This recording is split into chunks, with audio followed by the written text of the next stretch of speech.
Selam arkadaşlar, kanalımıza hoş geldiniz. Bugün yine sizler için sevilen oyuncularımız Can Yaman ve Demet Özdemir'den güzel sempatik fotolar hazırladık. Demet Özdemir Sana Bir Sır Vereceğim, Kurt Zeyiz Şura, Çilek Kokusu, Erkenci Kuş dizisinde rol almış. Herkes tarafından çok beğenilmişti. Biz de sizler için onların sempatik videolarını hazırladık.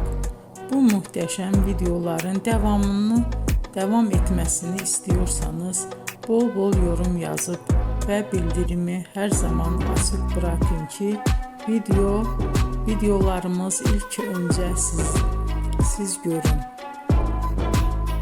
Hoşça kalın arkadaşlar.